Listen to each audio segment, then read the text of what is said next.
এটাকে যদি অন্তর্বর্তীকালীন সরকারের অন্তর্বর্তীকালীন সংবিধান হিসেবে মেনে নেন, ঠিক তখনই এই নির্বাচনটা জাস্টিফাইড হবে। শপথ নিয়ে এটা কার্যকর করার স্টেপ না নেন, সেটার কনসিকুয়েন্স কি হবে সময় বলবে।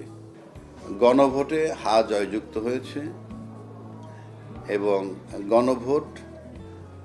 গণভোটে যাওয়ার সিদ্ধান্ত প্রাথমিকভাবে বিএনপি দিয়েছে এবং তারেক রহমান সাহেব বলছেন হাতে ভোট দিতে।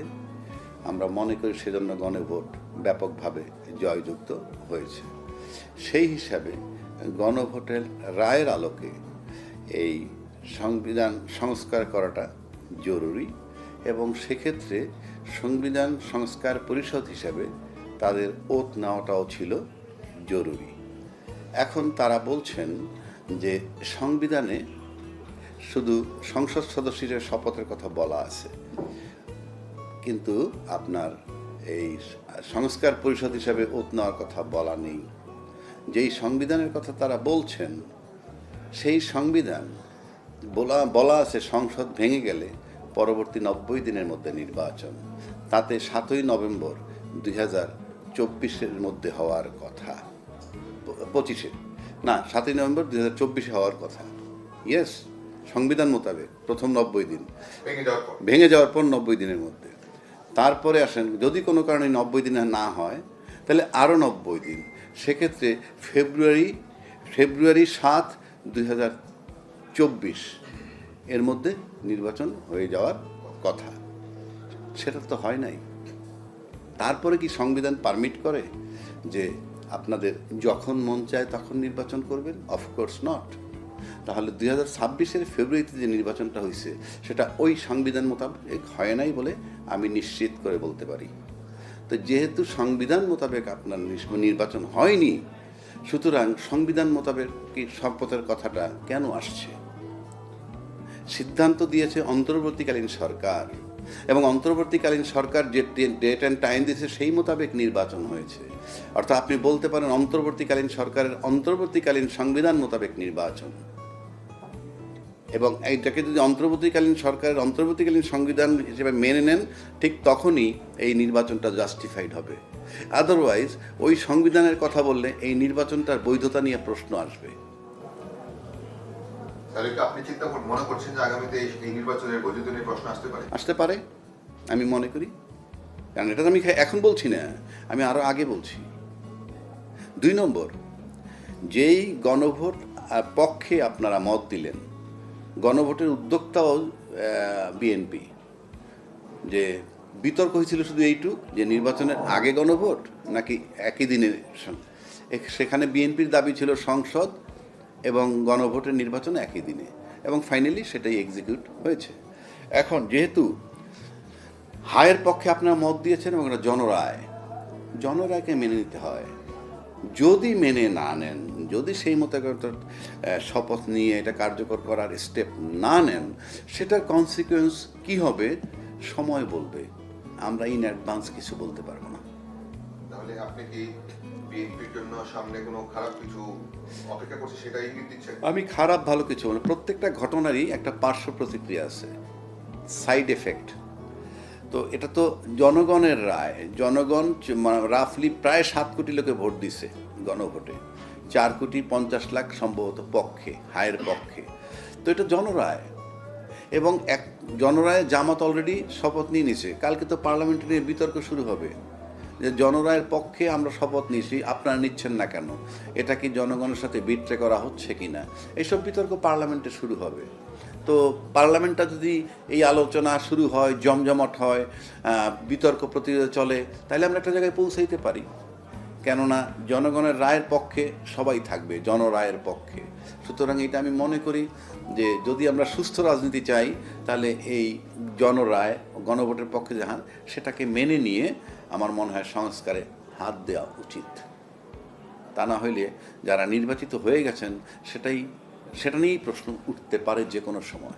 তাহলে বিএনপিকে আপনি বলছেন জনগণের যে জিনিসটা দিয়েছে তার সাথে তারা কিছুটা, যদি বলি বেইমানি বা তাদের সাথে, সহজ বাংলা কি বলা যায় না, একটু ভদ্র বাংলা কি এটাকে আপনি ওইভাবে না বলে এটা বলতে পারেন এই যে প্রতিশ্রুতি ভঙ্গ করা টু সাম এক্সটেন্ট, কারণ এটা একটা প্রতিশ্রুতি।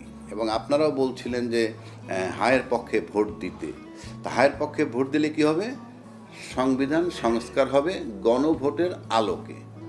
এই যে প্রতিশ্রুতি দিচ্ছেন জনগণের কাছে, তাহলে জনগণের সাথে আপনাদের এখন ওত নিয়ে, শপথ নিয়ে, সংবিধান সংস্কার পরিষদের শপথ নিয়ে এই সংস্কার কাজে হাত না দেন, তাহলে প্রাথমিকভাবে ধরে নেওয়া হবে যে জনগণের সাথে কি আপনারা প্রতিশ্রুতি ভঙ্গ করছেন কিনা সেই প্রশ্নটা চলে আসবে।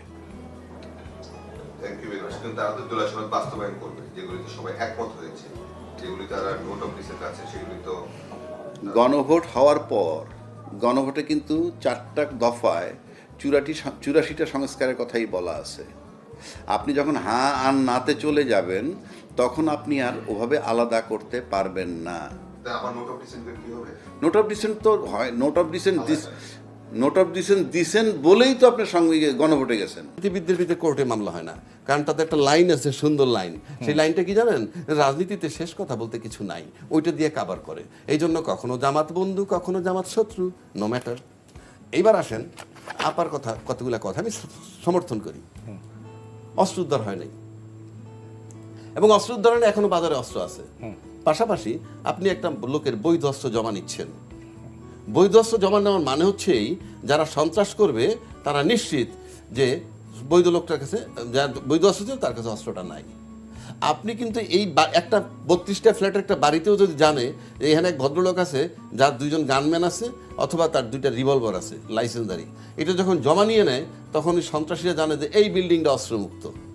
আপনি এই জমা নিয়ে কিন্তু আমাকে আরও বিপদের মুখে ফেলে দিচ্ছেন। ইভেন আপনি যদি ভোটের চিন্তাও করেন, সেক্ষেত্রে ওটাও আপনি এক ধরনের সিকিউরিটি। আপনি বৈধ অস্ত্র জমা নিচ্ছেন, অবৈধ অস্ত্র বাজারে থাকছে। এরপর আসেন 1 লক্ষ সেনাবাহিনীর কথা বলা হয়েছে, মাঠে নামবে প্লাস এরা কতখানি নিরাপত্তা দিবে? কেন বলছি কথাটা আসছে কেন?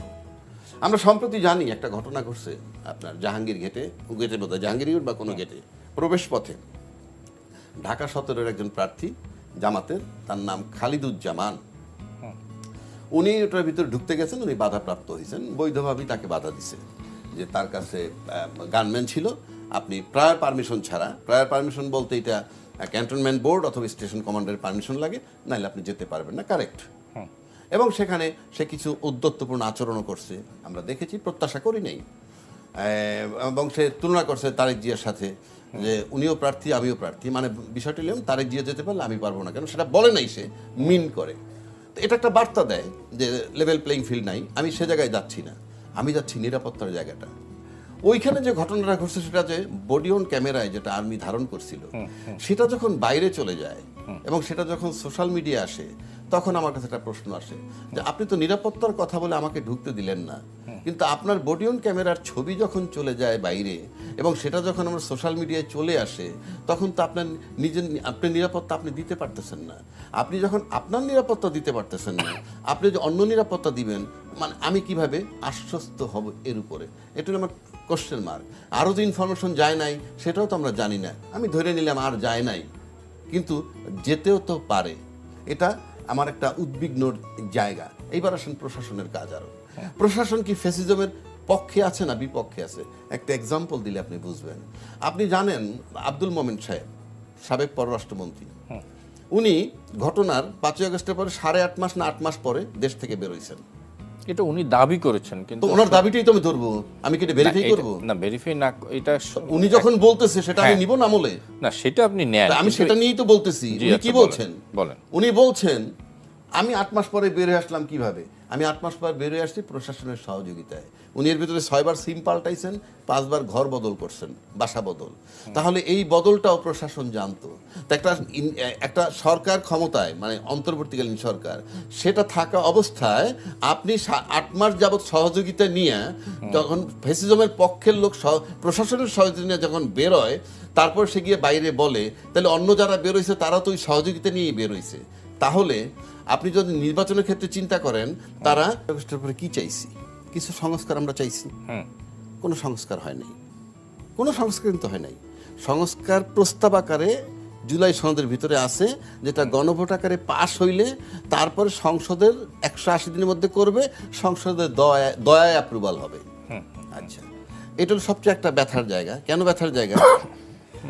আপনি যে নির্বাচনটা করতে একই দিনে গণভোট আর এই সংসদ নির্বাচন হইল, এটা যে কত বড় ব্লান্ডার হয়েছে, এটা তো বিএনপির দাবির মুখে আমি করতে আমি হয়েছে। আমি সেটাই তো বলতেছি।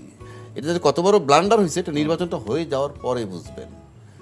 কারণ আপনি যে নির্বাচনে যাচ্ছেন, যেটা আমি আগেও বলছি এখনো বলি, আপনি তো কনসাস লোক, আপনি কিন্তু এবারের ইশতেহার এইটা শুনেন নাই যে প্রধান নির্বাচন কমিশন ইশতেহার ঘোষণার সময় বলছিল যে আমি বাংলাদেশ সংবিধানের এত নম্বর অনুচ্ছেদ মোতাবেক ইশতেহার ঘোষণা করছি। উনি বলেননি, উনি ইশতেহার দিছেন। বা 59 বছর বয়সে সচিব তারা সার ডাকে। কিন্তু এখন মানে আমরা এমন একটা গ্যারাকলে পড়ছি, অর্থাৎ দেশটাকে নিয়ন্ত্রণ করতেছে বহুকাল ধইরা মিডিয়ায় আমলা এবং বিজনেস অলিগার্ক যারা, এই তিনটা সেক্টর রাজনীতিবিদদের ব্যবহার করে। কেন? বিষয়টা হচ্ছে এই সব কিছুর ঘুরে সূত্র হইল টাকা, সব কিছুর কেন্দ্রবিন্দু ঘুরে ফিরে টাকা।